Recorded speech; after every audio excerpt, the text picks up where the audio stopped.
Assalamualaikum warahmatullahi wabarakatuh. Perkenalkan, nama saya Martika Arismasari, biasa dipanggil Risma. Di sini saya akan mempresentasikan tentang problema pokok filsafat dan pendidikan.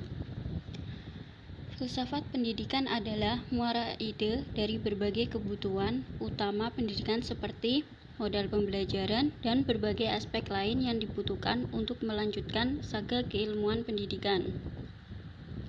Objek dan sudut pandang filsafat. Berpikir merupakan subjek dari filsafat pendidikan. Akan tetapi, tidak semua berpikir berarti filsafat. Subjek filsafat pendidikan adalah seseorang yang berpikir atau memikirkan hakikat sesuatu dengan sungguh-sungguh dan mendalami tentang bagaimana memperbaiki pendidikan. Objek filsafat. Objek filsafat dapat berupa barang atau subjek sendiri. Objek filsafat dibedakan menjadi dua. Yang pertama, objek materi, yaitu segala sesuatu atau realita.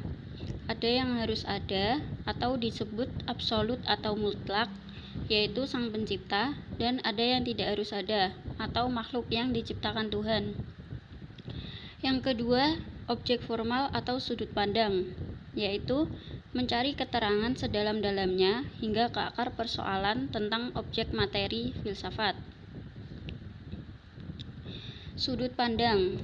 Pandangan atau sudut pandang yang berbeda terhadap suatu objek akan melahirkan filsafat yang berbeda-beda. Misalkan, manusia adalah objeknya. Dari segi jiwa, maka akan muncul filsafat tentang jiwa manusia yang disebut psikologi. Jika dari segi rasa, muncul filsafat yang disebut estetika. Jika dari segi akal manusia, muncul filsafat yang dikenal logika. Pandangan mengenai hasil dari usaha manusia menyangkut akal, rasa, dan kehendak dapat dijadikan satu yang disebut filsafat kebudayaan. Selanjutnya, jika ilmu pengetahuan yang menjadi objek filsafat, maka menjadi filsafat ilmu pengetahuan. Dalam menggali, menyusun, dan mengembangkan pemikiran kefilsafatan tentang pendidikan, maka perlu pola pemikiran filsafat pada umumnya. Pola dan sistem pemikiran kefilsafatan.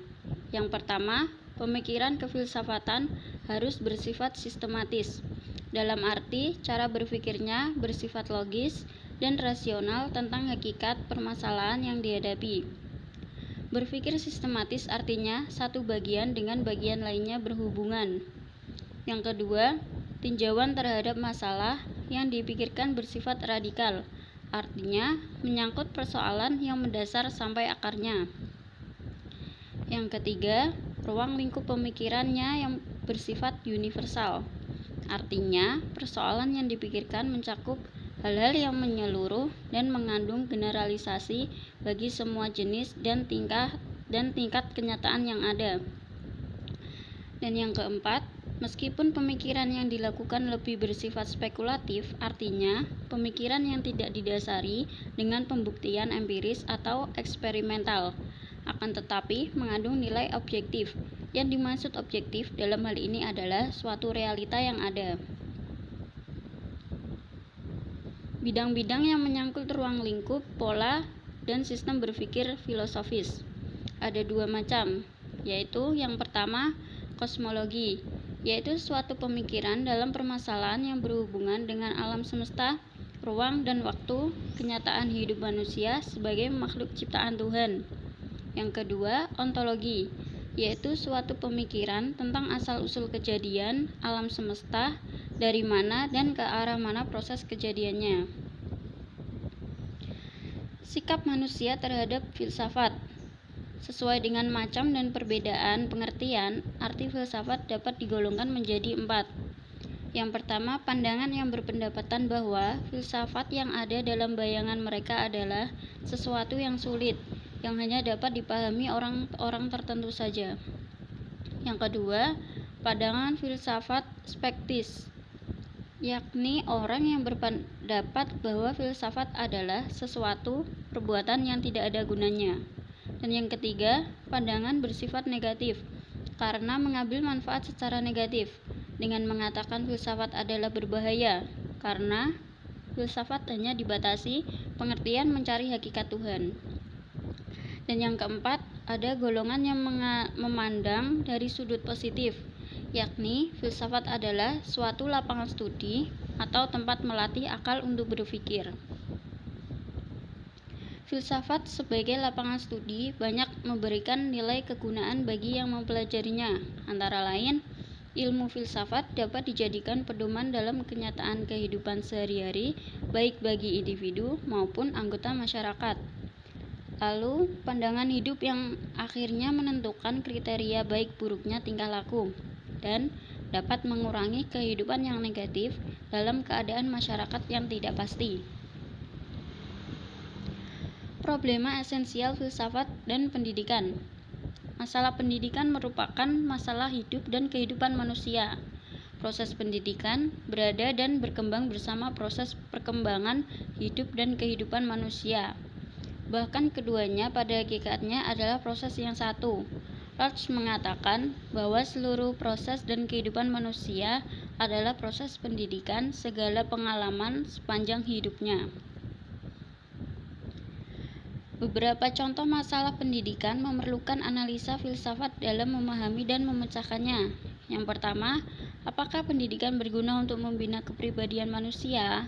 Yang kedua, apakah tujuan pendidikan itu sesungguhnya? Dan yang ketiga, apakah hakikat masyarakat itu dan bagaimana kedudukan individu di dalam masyarakat? Masalah-masalah tersebut hanyalah sebagai dari problematika pendidikan yang dalam pemecahannya memerlukan usaha-usaha pemikiran yang mendalam dan sistematis. Analisa filsafat menggunakan beberapa macam pendekatan yang sesuai dengan permasalahannya, yaitu ada 4 pendekatan. Yang pertama, pendekatan secara spekulatif, artinya memikirkan, mempertimbangkan, juga membayangkan dan menggambarkan. Yang kedua, pendekatan normatif, artinya nilai atau aturan yang berlaku dan dijunjung tinggi dalam hidup dan kehidupan. Dan yang ketiga, pendekatan analisa konsep, artinya pengertian atau tangkapan seseorang terhadap suatu objek.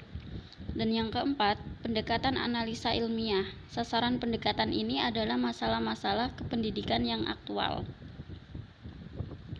Menurut Harry Scholfield, analisa filsafat terhadap masalah-masalah pendidikan digunakan 2 macam pendekatan, yaitu yang pertama pendekatan filsafat historis, yaitu dengan cara mengadakan deteksi dari pertanyaan filosofis yang diajukan.